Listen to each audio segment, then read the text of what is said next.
প্রতিদিন ব্লগ বানানোর জন্য আমি নাকি এগুলো করতেছি, তবে আমি বলবো যেটা করছি বেশ করছি, আরও করব, খারাপ তো কিছু করছি না। আপনারা কি বলেন? হ্যালো এভরিওয়ান, নমস্কার, welcome to my another blog.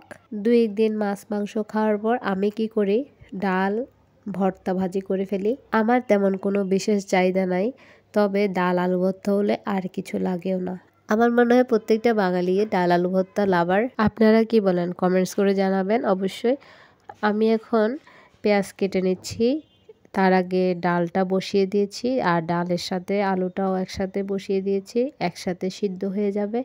তো ডাল আলু সিদ্ধ বসিয়ে আমি অনেক কাজ করলাম।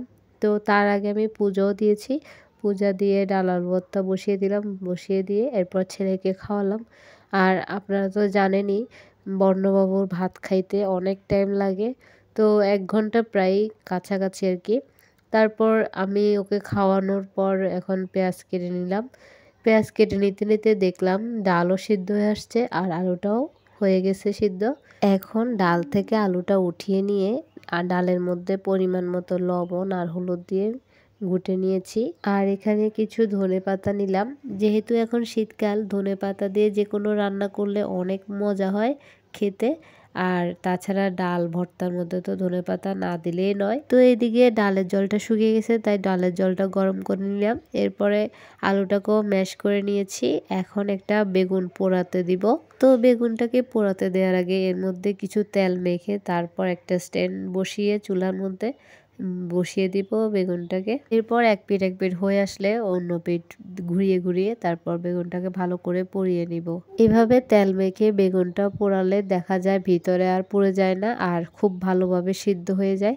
বাইরে থেকে দেখলে মনে হবে ভিতরটা অনেক পুড়ে গেছে, আসলে কিন্তু না।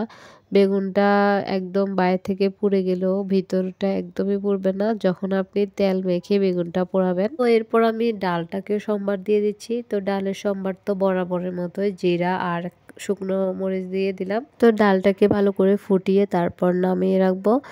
আর এর মধ্যে কড়াইটা বসিয়ে পেঁয়াজগুলো একটু ভেজে নেব। আজকে বেগুনের মধ্যে যে পেঁয়াজ দিব সেটা একটু ভেজে দিব। ভেজে দিলে দেখা যায় পেঁয়াজের টেস্টটা একটু বেড়ে যায়। তো এইদিকে বেগুনের খোসাটাও ছিলে নিচ্ছি। তো কড়াইটা গরম হওয়ার পরে আমি তেল দিয়ে দিলাম। এখন পেঁয়াজগুলো ভেজে নিব।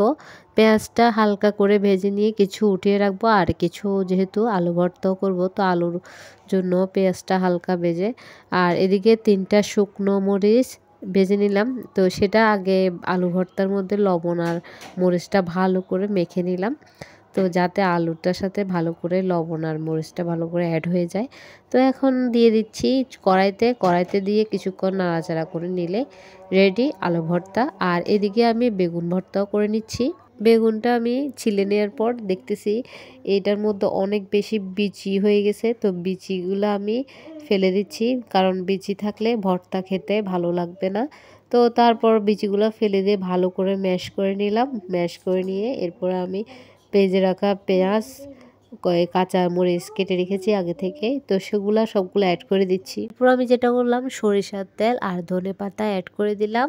এখন এগুলো সবগুলো একসাথে মিক্স করে নিলে রেডি বেগুন ভর্তা। আমার কাছে কিন্তু বেগুন ভর্তা, আলু ভর্তা আর ডাল ভীষণ ভালো লাগে, খুব পছন্দের একটি খাবার। আপনাদের কাছে কেমন লাগে সেটা জানাবেন কমেন্ট সেকশানে।